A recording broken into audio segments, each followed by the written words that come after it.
I left the house one day with the intent to take my own life. Wow. I didn't know life could get as good as it is now. But I personally believe that most people in the world, and not everyone, but most people would stand to benefit greatly from IV ketamine infusions. Yeah. How is it working with your dad? It's, the biggest blessing and the greatest curse at the same time. Anyone who's ever been in a family business knows it's tough.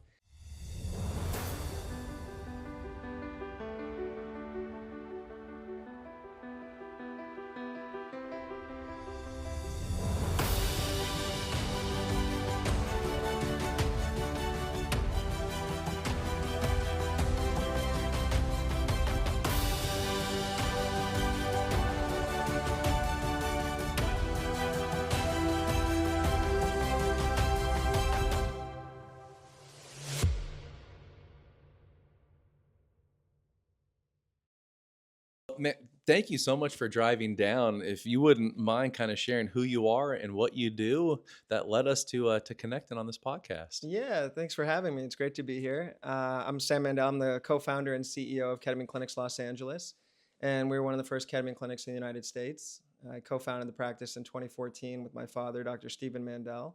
And over the years, we've expanded to become more than a ketamine clinic, but really an interventional psychiatry practice. And we offer various other services as well.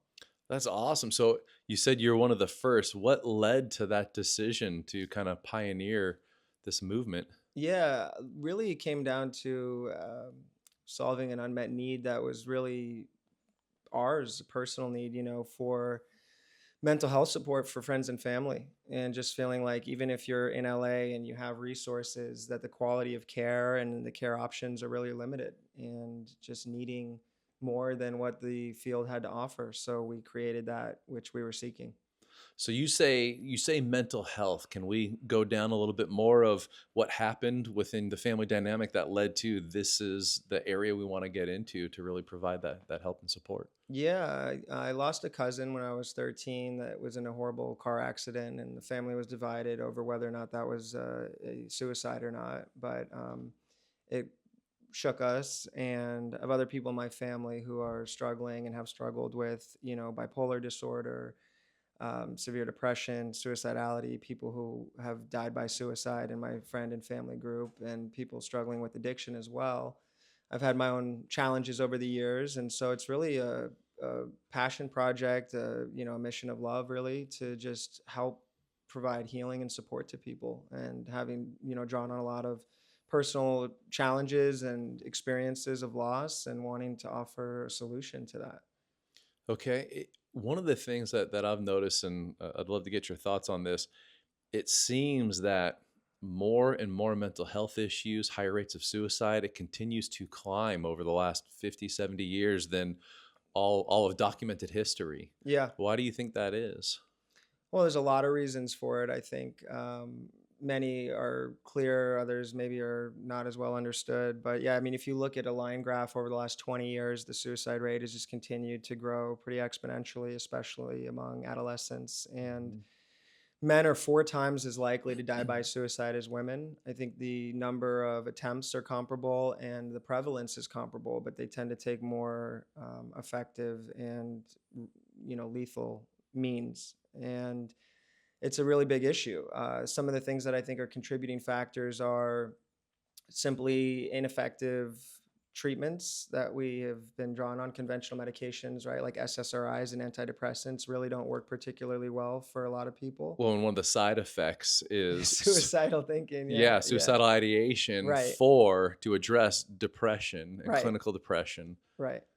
So, I mean, also, weight gain and loss of libido are top side effects. And so if you're already depressed and you start gaining a bunch of weight and you have no interest in sex, that's not exactly going to help your mood. Mm-hmm. So, those medications, I don't want to demonize them. They definitely do help people, and they can be helpful in certain situations for certain people. The reality is the quality of relief is usually not very good. People may not feel as low, but they don't feel good. They're Just kind of desensitizes flat. everything. And they don't work at all for a lot of people. About 1/3 of patients, and that's the official data, I think the numbers higher, don't respond at all. And then among the people who do respond, they often need higher doses and other medications over time.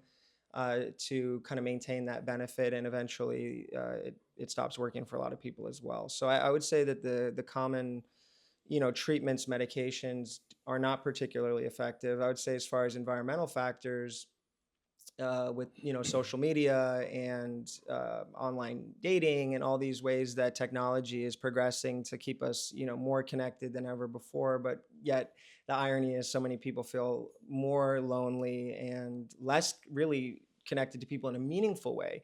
We might be connected in the ability to send off a message and get a reply, or to zap information at the speed of light, but the sense of community and belonging and connection, I think, is really missing for a lot of people. And we see that with the way that people are engaging with chat GPT and AI, and really leaning on these tools now as almost like friends and more than just advisors. And now there's even this whole world of romantic relationships with these apps, and people getting, and now with these robots, people getting like not only virtual girlfriends, but now looking at like robot girlfriends, and just it gets pretty deep. But I would say big picture, I think people are disconnected, they're lonely.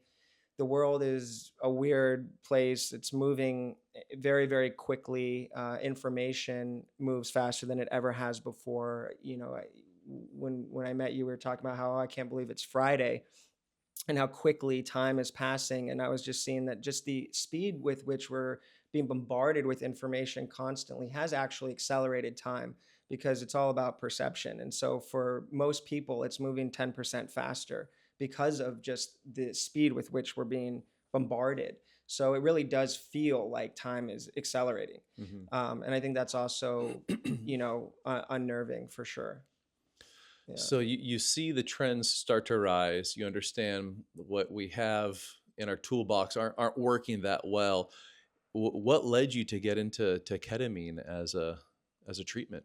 Yeah, that's a great question. I mean, we became aware of the early research that was going on in the early 2000s, and just thought it was fascinating. All of the data showed that IV ketamine was amazingly effective at reducing major treatment resistant depression. And more research came out, but there wasn't much adoption or enthusiasm about it. And so initially, the medical community said, "Oh, this doesn't work." And then it was proven that it does. And people then said, "Okay, it works, but it doesn't last," because they were doing one single infusion and people would feel better for a week or so, and then their symptoms would come back. But then they started researching protocols with a series of infusions, which is what we do, which is 6 infusions over 2 to 3 weeks. And it started lasting for months. And then the naysayers kind of switched from "it doesn't work" to "it does, but it doesn't last" to "okay, so it lasts, but we don't know about long-term side effects." And so there's a lot of negative sentiment, but we just felt like it's enough proven research to start offering it to people. And when we started doing that, the results were miraculous, with people with 10, 20, 30 years treatment-resistant depression, severe suicidality, who felt hopeful and excited to live again within a matter of literally hours to days. And there's nothing like that available. So it was extremely gratifying, very exciting. And the more we did it, the more we just felt not only excitement, but really an obligation, because no one else was doing it. So then it became really a mission to make it more widely available, because there was such a great need. And yeah, it's been quite a journey. I mean, we've provided over 35,000 infusions to more than 6,000 patients over the last 12 years. Primarily for depression, PTSD, anxiety, suicidality, and then other mental health conditions as well, and including SUD, OCD, various other forms of depression, right, like bipolar depression, postpartum depression. And there's really, even today, still nothing out there that works as reliably, as quickly, as safely as IV ketamine when it's used responsibly. So you said it sounds like there's 6 infusions over a Yeah. couple weeks, and then how long do those results last for typically? On average, we see about 2 to 3 months of relief, and it really does vary widely. Some people on the low end might only get a few weeks. That's uncommon, but it can happen. And then on the long end, we have people who've gone over 2 years without needing any additional treatment or medication and been thriving. But average is about 2 to 3 months. And then we provide boosters, which is a pair of infusions 1 or 2 days apart. And that extends the initial benefit. And then over time, we space the boosters out further and further. So our goal is to always get people as much mileage as we can in between visits. with the right lifestyle optimization, talk therapy, supportive programming, if they're dealing with a substance use disorder, that they're involved in a bigger program, whatever that might look like for them, and the right social support, people can really build on this positive momentum and have long-term relief. So, with a lot of SSRIs, the thinking initially was that it was going to be a short-term thing to get people back on their feet and then they would be able to do well. But of course, we know that in practice, people end up on these pills for life. Ketamine really is working in the way that they SSRIs were originally intended, and really helping to give people energy and motivation and relief to put the right things in place, to exercise, to eat well, to sleep well, to participate in their lives in meaningful ways that can really lay a foundation for long-term success. So would it be accurate of it's kind of like a turbo boost to get them to a level playing field so then they can start building a lifestyle that continues to uphold that? Is that kind of correct? Yeah, but I wouldn't call it a level playing field because it really elevates people and above whatever, people often say they feel like they haven't felt as good since they were a kid. There's a really high quality of relief. They find often that there's an increased sense of confidence, compassion for themselves and for other people, forgiveness, healing from trauma, getting complete on old stories of the past. The past can never change, right? It's set in stone forever. But the stories that we tell ourselves and the way that we frame it can change indefinitely. So people are able to have a more positive and healthy outlook on a lot of those things and just really feel good and motivated. So what does it do to the brain? Does it actually change the brain chemistry when It does. ketamine's Yeah, and one of the things that's so powerful about ketamine is it has a two-pronged approach. There's the neurochemical effects in the brain, and then there's the experiential, because it is a psychedelic in many respects. it's a And there's dissociative, right? yes, Okay. yeah. So it's a dissociative anesthetic, and has psychedelic properties. And so that dissociative experience during the infusion can be really transformative for people. It can be really healing, spiritual, all kinds of things that come up during the infusion itself. On the brain chemistry side, in simple terms, it increases neurogenesis, increased neuroplasticity. It actually helps increase dendrite density and connectivity in the brain. So there's a measurable improvement in brain function, and areas of the brain and neurons that are underactive or inactive due to depression are plumped up and kind of reactivated. And so there's better brain signaling. There's something called BDNF, which is brain derived neurotropic factor, which is a protein that is increased when people receive IV ketamine that helps to promote that process. So this increased neuroplasticity allows for people to form new connections in the brain, which allows for new habits to be formed, and it disrupts negative patterns, negative thought loops, ways of thinking and ways of being. So it really is, in many regards, a kind of fresh slate for people to build upon. Okay. And then what I've seen, I don't know if you guys have seen this, it seems like over the last 3 or 4 years, it doesn't seem to be just for people struggling with depression, with mental health issues.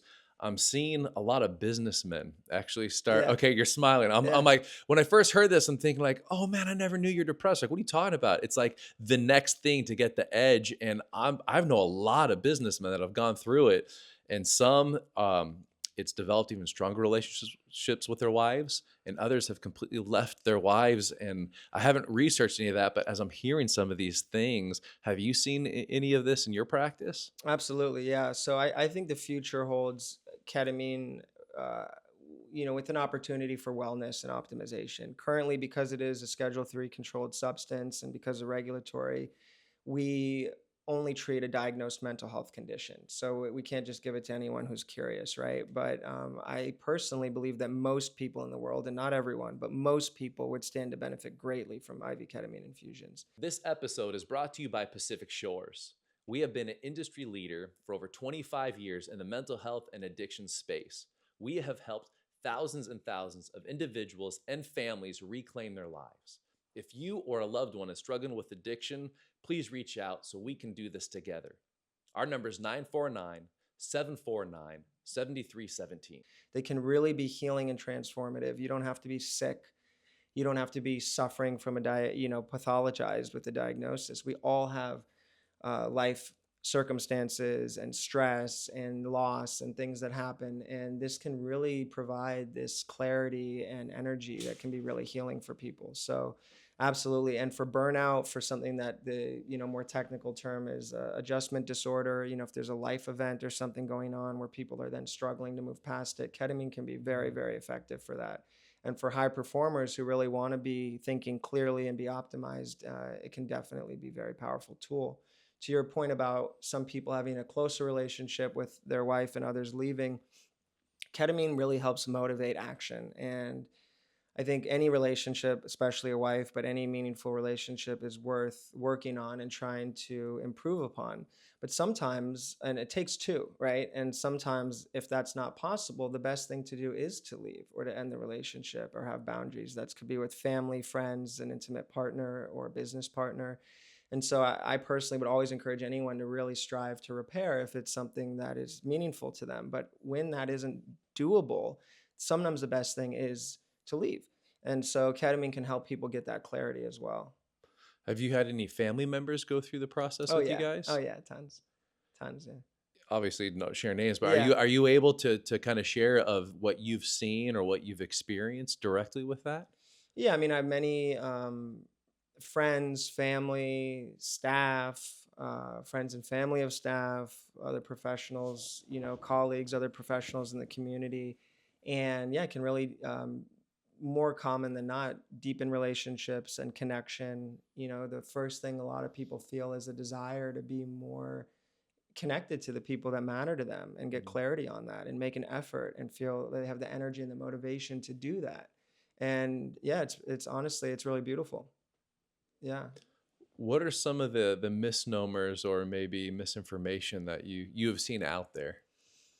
Yeah, well, ketamine's an anesthetic, and it's also used in veterinary medicine. So a lot of people know of it as a horse tranquilizer or a cat tranquilizer, and they think, "Oh my God, you give that to people?" And it's like, yeah, it's a human medicine. It's a FDA approved in 1970, so it's an old medicine. It's been around a long time. And but if people hear of it as one through one lens, they think that's all it is. But it's a very ubiquitous drug. It has a lot of different uses. It's also used recreationally as Special K. So there's a lot of stigma around that. And same thing, if people only know of it as something their friend snorted at a party, then they go, "Oh my God, how is that even legal? Why are you giving that to people? That's a terrible thing." But that's just one. It's a tool, and like any tool, it can be used for positive or negative things. So I think educating people on this and helping them to understand that the setting in which it's used and the mindset of the person using it, what is their intention behind it? Why are they using it? How are they taking it? Is it an IV infusion, which is the gold standard, or are they snorting a line somewhere? Like that's going to make a difference in the neurochemistry as well as the experience and whether it's something that's very healing or potentially destructive. Because it's used recreationally, and some people do have an issue with that, there's this idea that it could get people addicted. It's a mental addiction if that's the case. It doesn't create a physical dependency. So that's an important distinction for people to understand that if they go and have IV infusions at a clinic like mine in a controlled setting at Ketamine Clinics Los Angeles, they're not going to just get hooked and become ketamine addicts. We just don't see that happening. You hear stories of people who were prescribed opioids after a surgery or an accident and they took them for pain and then they did get hooked. Mhm. That's because opioids do create a very strong physical dependency as well as mental very quickly. So does nicotine, so can alcohol and other medications as well. And ketamine does not. So that isn't to minimize the challenges that some people might have with it if they're using it as a means of escape. But you can use ice cream or chocolate or sex or video games as a means of escape as well. That's a mental thing. It's not a physical dependency, which just complicates it and makes it a lot harder to stop whatever the substance is. So I think it's important for people to understand that distinction. And yeah, also there's this idea that it could give you bladder issues or cognitive issues. That can happen when people are abusing high doses, more than 10 times the amount that we give in the clinic daily for years. About half of them can develop some interstitial cystitis, which is these bladder issues, or some cognitive impairment.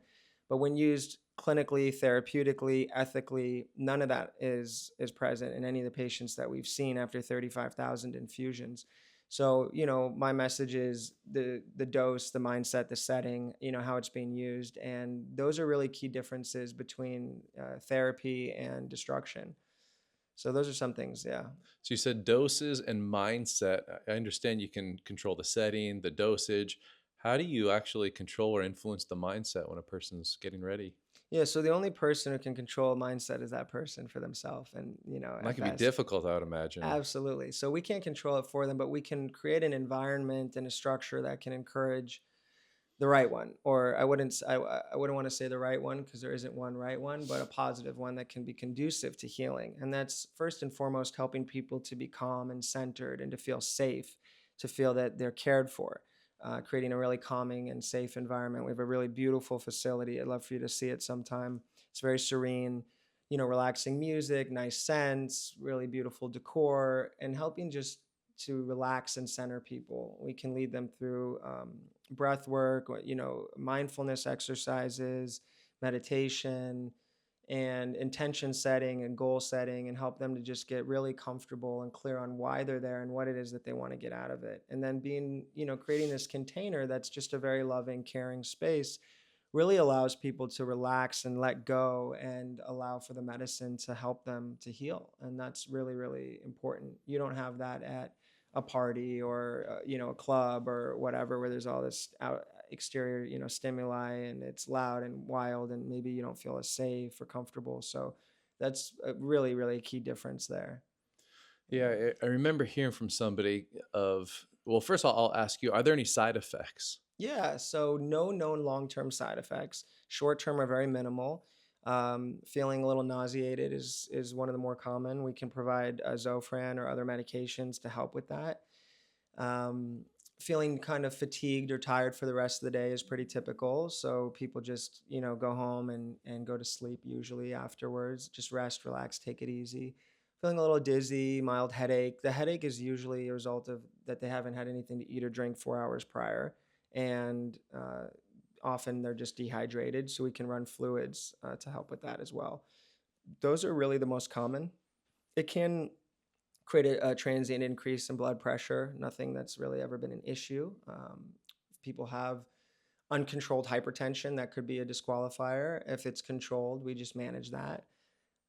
Those are really the primary. Yeah, I remember when I first started hearing about ketamine treatment, and due to I'm still very ignorant, but not as ignorant as I was before. My brother-in-law is a medical doctor at an ER, and he's saying that's one of the things that they actually give children when Yeah, they come into the ER, yeah, and yeah, it's yeah. it's like the go-to, That's right. especially for kids, because it gives you this kind of feel-good feeling. You're not thinking about whatever's broken, whatever's happening, and it provides this safe kind of beautiful surrounding, is what he described. Yeah, it's the drug of choice for conscious sedation. If they got to put someone's shoulder back in, if it's dislocated, or someone comes in with an injury, it has analgesic properties as a pain reliever. So they don't feel the pain. They kind of dissociate a little bit, so they're not as present to the trauma of whatever it is that they're there for. It is the anesthetic of choice in pediatric cases as well, because it's a very, very safe drug. So again, when it's used responsibly, therapeutically, it can be life saving for people. So, what are Mhm. some of the like miracles or the biggest cases that you've seen where, I mean, it is very obvious that this beautiful outcome came, and everything up to that point that they've tried did not have positive results? I mean, there have been countless, countless stories. I mean, we've had Olympic athletes who have taken to their bed and been unable to really function, who are able to get back out there and compete again. We've had people get, raises at work, get engaged or married, have, beautiful relationships come after treatment. We had one of our earliest patients. She had actually saved up money for her own funeral costs because she was going to take her life and didn't want to burden her family beyond that with the expense. She took the money she saved and she actually put it towards the cost of treatment, and then used the difference to go on a vacation with her sons. So, I mean, that was one of our earliest patients, a miraculous story. She had, 20 years of treatment resistant depression, and was happy and thriving, and really was able to be a mother and live her life again. We had a gentleman who had a pretty severe eating disorder, who had been to all of the top clinics. He had resources. He went to the best eating disorder programs, and was just wasting away, was extremely frail and thin, and was dying. And he had infusions with us, and he started eating again and enjoying food and putting on healthy weight. and took his wife out to dinner, and she said, "Hey, we haven't been out to dinner in 2 years," and she's been one of our biggest fans and just so thrilled with these results. And it's been years, and he's thriving and he's healthy. There's truly thousands and thousands of stories like this of you know people becoming good wives or mothers, husbands, again being engaged in their life, being successful. We have a opera singer who's extremely talented, who also just took to her bed and couldn't perform anymore, and that was her passion in life. She had every medication out there, TMS, ECT, electroconvulsive therapy. None of it was working for her. She had IV ketamine. After her very first infusion, her negative thoughts went away. She's been thriving. She started her own opera company. She's singing and performing again. They're producing plays. They're producing, shows. She's directing, producing, acting in them, and really thriving. And she still has tough days or weeks, and life's not perfect for Yeah. her. It's not perfect for any of these people, but she's thriving, and it's amazing. She's a great wife, mother, and business owner, and really doing well for herself. So the list just goes on and on and on, and that's why we do what we do. It's hard work. My job's not always that much fun. I do a lot of things. I always tell people it's like 80% of my job is BS, putting out fires and things I don't want to have to deal with, as the CEO of the practice. But the other 20% is when patients want to stop me in the hall and give me a hug because of what I've helped to create and what it's done for them, and just to thank me. We had one guy moving to Amsterdam, and he's pursuing higher education and happy and kind of following his dream. And he was like, "I'd really love to meet you at my last visit before I move, just to thank you," and I met with him, and it's just to feel the gratitude and the impact on, people's lives is what fuels why we do what we do. It's really, really gratifying. So I think you said you work with your father, correct? Yes. Yeah. How is it working with your dad? It's the biggest blessing and the greatest curse at the same time. Anyone who's ever been in a family business knows it's tough. You have to work really hard at defining boundaries and separating out family from work. It can be hard sometimes to carve out time that's just family time, where you're not talking about work, because there's always work on the mind. And I'll be sitting on a ski lift with my dad in Mammoth, and he's a skier and I'm a snowboarder, and we're just talking about work the whole time. And it's like, let's try to have a couple hours of just getting some runs in, and just being father son. So those challenges are there, but when things are going well, when we're being successful with the business, when we're having victories in terms of growing or helping more people, it's like the greatest thing ever to be able to share in that success with not only a partner, but my father, and to know that the more successful we are, the more that it not only benefits our patients, but also my family. So, that feels really good. So how did you set that dynamic up? And I asked for multiple reasons. We actually have quite a few people come through the center that Hmm. have businesses with either Sure. siblings or parents, Yeah. and I do as well with my father. Okay, And great. That's so awesome. Okay. we're very there. But I'm curious, what are some of So you the? know what I'm talking Oh, about. I do big time. And I like asking and learning because Yeah. I remember one person taught me this, and it was probably over a decade ago, of actually physically having different hats. I'm like, what do you mean? Oh, that's And cool. he said, well, it's hard because when you're arguing with your partner, you have to wear a certain hat. And he says, and then when you're, at dinner with your dad, being able to put on the father son hat and say, hey, let me tell you a story about how big of a prick my co-founder was today, and Yeah. to be able to have those open conversations as a father son, talking about you guys as co-owners. Yeah. And it helped the dynamic of where I see a lot of people struggle with family businesses. Actually, one of the highest, I guess, I don't want to say mortality rate, but of business failures Right. is generational. Yeah, and I honestly, I can't say I had the closest relationship with my dad before starting it. So I mean, it wasn't like we were best buds either, which definitely made it even more interesting. But in many regards, the business brought us closer together. I think the different hat thing is a cool idea. Even just the way that we use language. When I'm at work and with him or speaking about him, he's Dr. Mandel. He's not dad. I never referred to him as such. And for some people, that caught them off as a little strange, but that's a business setting, and that's the formal kind of way of referring to him. And then at home, it's dad. So having language I think that is intentional, makes a difference in defining those roles and separating those boundaries. And then you really have to talk a lot about what is your role and what is my role, and defining them in the business, because when it's family, it all gets messed together. And not falling into old patterns of communicating that are historical family patterns, separating that stuff out, and really being clear. I go to therapy every week. I think therapy is important. Even if I feel good, I still go. Even when I don't really have anything to talk about on my mind, I still go. It's like going to the gym. I just show up, and I really advocate for that for everyone, especially if you're in a family business. It can be difficult, but you make time and you make it a priority to do that. I've even done therapy with my father before, and I think that can be helpful. And having a third party who can kind of hear both sides and help talk things through can be really valuable. Who doesn't have any skin in the game other than wanting it to work well, and otherwise they're not invested in the business. So those are all things I would recommend. And it's been, we've been doing it for 12 years, and we used to have all kinds of challenges, and not that it's perfect now, but we're really clear on who does what when, and, kind of chain of command, and who's responsible for what, and making sure that we respect those boundaries is really, really important. That's beautiful. I love what you said about going to therapy, because I'm the same. My parents put me in therapy when I was 6 because they got divorced, and I didn't know you could quit.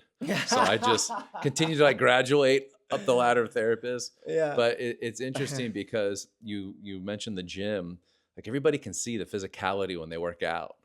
But with therapy, it's like an emotional gym of Yeah. being able to strengthen emotions you want to feel more of how to work through the emotions maybe that you don't want to hold on to with the stories Right. and the different things. So yeah, we're definitely pro therapy here. We've got some brilliant therapists here as well. Awesome. Yeah, a lot of people don't like therapy because they've had bad experiences. And Well, like with sure. anything, the nuance matters a lot. And it's such a personal relationship that maybe it wasn't the right therapist for you. Maybe it wasn't the right approach or style, or it wasn't the right timing. So, I mean, I've done therapy off and on since I was young as well. And I took a long period of my life where I wasn't doing any, and I thought I had had enough. And then, I got back into it. And I would just recommend to anyone to continue to seek the right fit for them, and to interview people and find someone you feel like who's not only really qualified, but personality wise is a fit, who you can trust, who you think really cares about you beyond just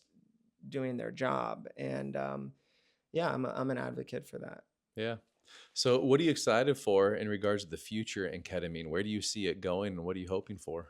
Yeah, I'm excited for more of the substance use disorder population to start to benefit. I think a lot of people have underlying trauma, and this can really help with that. And there's still a lot of stigma around it, and using a drug with people who might have, who do have issues with substances. When it's done correctly, I think it can be really transformative. And excited to just continue to raise awareness and help more people. We're enthusiastic about other psychedelic medicines, which are rapidly moving towards FDA approval. So things like psilocybin, Mhm. like the active ingredient in magic mushrooms, MDMA, or on the street it's known as Molly. But Mhm. uh, these things can be really, really transformative for people. And so when they're legally available, we'll incorporate them into the practice. Also Spravato, which is the FDA approved nasal spray version of ketamine. IV ketamine is typically not covered by insurance, but Spravato is. So we're going to add that to the practice soon. It's not nearly as effective, but it can really help people. And it's just another option to increase access to care. And we have a TMS program, transcranial magnetic stimulation, which uses magnetic waves to stimulate the brain for depression or treatment resistant OCD. So also continuing to raise awareness on that and help more people. That's really, really good, especially for the SUD community, because it's a drug-free intervention and it's covered by insurance.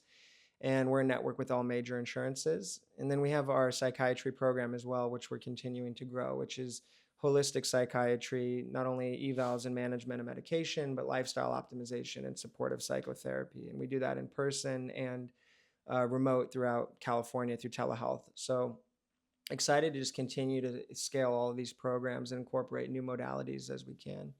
That's awesome. Yeah. So can we go down the rabbit hole a little bit Sure. of making the transition to SUD? Because I've heard a lot on both sides. I've Uh-huh. heard some people say you're giving up one drug to do another one, and then because it's such a great a wonderful feeling. You're going to continue doing that now. And I mean, I've heard so many things. I've heard the other part where some people said, I went and did it and I've tried all these different treatment Yeah. facilities, gone to AA, these different things. And I was not able to get the results I wanted. And after using ketamine therapy, they see the world completely different. Even Bob, founder of AA, used LSD and other psychedelics for healing. And I think, there's an important distinction again between intention and, are you self-medicating, or are you getting a bona fide treatment from a professional that can help you? And there's nothing wrong with receiving medication from a physician to help you to deal with trauma. Or it's ironic because so many people in the SUD community are on Suboxone and other things like Mhm. that, and they say that it's even harder to get off of than opioids for a lot of people. So this is something that people are not going to take every day or even every week that can really transform them for long-term healing. So it's not for everyone. It needs to be done in a controlled way. I'm not talking about at-home ketamine or unsupervised or from the street, but when it's done with intention, with someone who wants to be sober, who wants to heal, who has the support of a program, it can be absolutely transformative. And for people who say, "Oh, you're just gonna, substitute one for another," we're not talking about getting people high every day just to, we're taking a pill every day instead of another pill. We're talking about an acute induction phase of treatment, 6 times over 2 to 3 weeks, that can provide months or years of healing. So it's definitely worth looking into for a lot of people. Yeah, I've heard some people share of wanting to deal with the core issue that's driving the symptoms of the using. And so if a person is looking at utilizing ketamine therapy to avoid having to deal with these things, it may not be the most effective or long-term way. But if they're willing to actually look at what is the core issue that continues to drive this type of behavior, it can be highly effective. What are your thoughts on that? Yeah, I mean, ketamine isn't a great tool for avoiding. It doesn't really numb people. It's actually a non-specific amplifier, and so it's actually going to unveil a lot of the underlying issues. It's a great way to uncover things and help people with the right support to work through them and heal from them. If you want to numb, that's your downers, your benzos, your alcohol. These are great things to just shut your brain off and not deal with your emotions. But ketamine, not as much. If you're especially going to do it in a therapeutic way, it's going to bring up thoughts and feelings that, if you're willing to address those, can really promote healing. Yeah. All right. Well, are there any questions I haven't asked you that you were hoping I would or that you'd like to share? Yeah, I'd like to share, if this is such a great thing, how come people haven't heard of it? How come their doctor's not recommending it? How come it's not covered by insurance? These are some of the questions that I think are natural, when we talk about the fact that we have an 83% success rate. We've done 35,000 infusions, that this helps in treatment resistant cases, that this is a truly transformative treatment for most people. And so naturally, I think some of those questions are, well, why isn't it more widespread? And that comes really down to money and politics. So ketamine is an FDA approved medicine, but using it for mood is off label. And off label is very commonly done. And it just means that a physician can use any drug for any reason that they deem fit if they think there's evidence behind it. And there's tons of evidence behind ketamine. There's over 200 studies. Dozens of them are peer reviewed at every leading scientific institution. So I just want to be clear that what I'm sharing is not just anecdotal from our experience, but there's tons of really strong science to support it. But none of that has been put through the FDA approval process. So while ketamine, the drug, is FDA approved, using it for mood is off label. And 1 in 3 psychiatric medications in the US are prescribed off label. About 1 in 4 of all prescriptions are prescribed off label. So it's very common. Mhm. But because of that, the insurance companies will say that it's experimental or investigational, and they don't want to pay for it, because it doesn't have FDA approval. And no one is going to spend the tens or hundreds of millions of dollars to get the FDA to approve this new indication for this old drug, because the patent is up.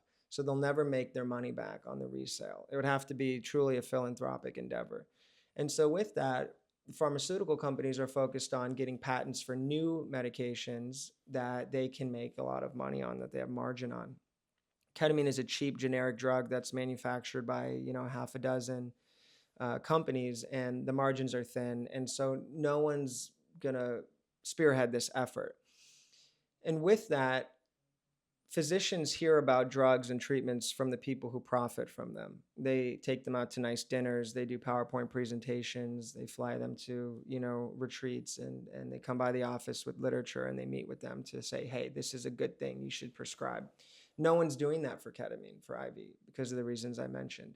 So this is why this truly fastest acting, safest, most effective depression and PTSD treatment available today is not taking off in the way that it could.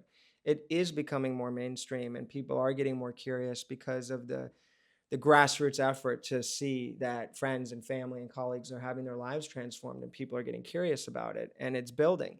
But it hasn't boomed in the way that I feel like it could or it should, because the doctors aren't getting educated in the way that they could be, and the insurance companies are not paying for it in the way that they could be. So that's why I'm passionate about coming on, and I appreciate you having me and speaking about it and educating people and raising awareness. And I'm happy to talk anywhere, anytime about it, because I want people to know. And they don't have to just go to my clinic. I talk to people all over the country and recommend other people I know that might be near where they live for them to get treatment. I want people to be transformed. I want them to have healing, and it doesn't have to just be to me. But there's no one really with the big megaphone of big pharma preaching this, and those are some of the underlying reasons as to why. Yeah, no, I appreciate the way that you shared that, because there's so many different potential versions of life. And I mean, I'll share with you, I went through severe suicidal depression where I left the house one day with the intent to take my own life. Wow. I didn't know life could get as good as it is now, but I'm so glad I stayed in the game. Yeah. And learned how to navigate the different emotions, the different things life throw at you. And that's why I do what I do here, is because there's a whole other version of life that is so freaking good Yeah. and so beautiful and fulfilling. I'm like I want to be like Oprah, like, you get fulfillment, you get, like, just throw it out to Yeah. everybody, but like it's there. And once you experience it, This episode is brought to you by Pacific Shores. We have been an industry leader for over 25 years in the mental health and addiction space. We have helped thousands and thousands of individuals and families reclaim their lives. If you or a loved one is struggling with addiction, please reach out so we can do this together. Our number is 949-749-7317. What you've been missing, because when you don't know, you don't know. And so if someone is in this, I call it the pit of pain. If they're in the pit of pain and they're saying, I've tried so many different things, I'm willing to even try this, because there's still, like me, there's still some ignorance around there.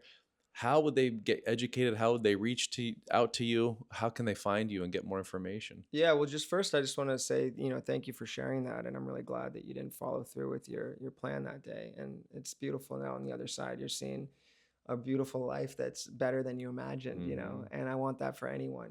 There's always hope. And if you haven't tried this, you haven't tried everything. And there's other psychedelic medicines that are rapidly being developed with real science behind them. And there is hope. And it's just important for people to hang in there and keep going. What stopped you? So this is ironic, and it took a while to figure this out. So I was born and raised Christian in a few different churches. I had grandparents that started churches, and I didn't want my parents to know I took my own life. So I tried to think of ways to make it look like an accident. Well, here in Newport Beach is really like, there's one high rise on the corner of 17th Street. So I thought, I'll jump off. And I thought, well, what are the odds of, like, they're going to know? So I thought I'd step in front of a bus. The bus goes through, but with my luck, I'd become a quadriplegic, and then life would really suck. And so I carried this guilt and shame that I wasn't even smart enough to take my own life. And I met a mentor through this process that fortunately he had rapport with me, but he started laughing when I told him the story. But it was weird, because it wasn't like he was making fun of me. It was kind of like this, like, you're so cute, you're an idiot, and I love you. But he said, how funny is it? You have a fear of failure, but you failed at one of the most easiest things to do. And it was the first time that my brain kind of broke. That's kind of like, wait, what? And he said, yes. He said, I think it's beautiful. You fear failure so much that you couldn't do something this simple, yet it was the failure that kept you in the game long enough. Where else in your life are you failing and it's actually helping you as opposed to harming you? And I never thought of that before. And as I started to look at all the places I failed in life, I'm like, well, I failed here, and because of that, it led to this. And And it changed my relationship with what I thought was failure. And then he helped me see that there was a part of me that wanted to live, Yeah. because if there was a part that didn't, I would have gone through with it. And that was the part that he stoked in me to continue to cultivate, that kind of led down this path of going, well, I never turned to drugs or alcohol. Like, all my friends in the program make fun of me. They're like, dude, you're an idiot. I love you, but you're an idiot. Like, it's fun in the beginning. It is so much fun using and doing all this dumb stuff. You didn't do any of that. You went right to the pain and the consequences and all this other stuff. And I went, Mhm. oh yeah. But because I walked in on my aunt and was the one that found her, I was terrified that drugs would kill me. But it makes no sense. But I'm like, but I'm not going to use it to kill myself, because there's even pain there. Yeah. So kind of all over the place, but just these random chances, having conversations, seeking other people that seem to be really fulfilled and just wanting to learn and be like, I suck at this life thing. Like help me out. Yeah. And just seeing all these stories that I told myself. So just over time and living completely different. Like, I have a whole, I'm big on foundations. That's why I wrote the book, The Recovery Way. There's 5 foundational freedoms that I've found after doing this for a quarter of a century, of people that are thriving and fulfilled and love life. There's 5 core areas that they invest every single day, just a little bit. And as they continue, it grows. And so as I started to adopt some of that stuff, life started getting really freaking good. Yeah, that's awesome, man. And then here we are now. I love it. I love it. Yeah, I think definitely that part of you that wanted to live, right, Hmm. was there for sure. And I'm glad that those flames were fanned. Oh, I go back and thank him Yeah. every day, man. Yeah. Every single day, I thank him. Amazing. Yeah. Well, thank you for coming down and sharing information. You didn't Yeah, I share want to of how answer your people question. Yeah. can find you. Yeah. Yeah. I just was curious and wanted to acknowledge your story and learn a little more about it. Ketaminclinics.com. It's KETAMINECLINICS.com. People can go there. Tons of great information. We offer free consultations. They can call or text us at 310-270-0625. We're open Monday through Friday, 9 to 7. Again, it's free. There's no pressure. We're happy to talk to people because we offer not only IV ketamine, but also TMS and psychiatry, and we take all major insurances. If for whatever reason IV ketamine is not the right fit for them at that time, we have other things that we can do to help, and in person and then telehealth as well. So we have a lot of options for people. I'd say those are the best ways for people to learn more and to contact us. That's awesome. Well, thank you for Yeah. what you do. Appreciate it. Thank you for what you do, and thank you for having me. Ditto. Yeah, I really appreciate it.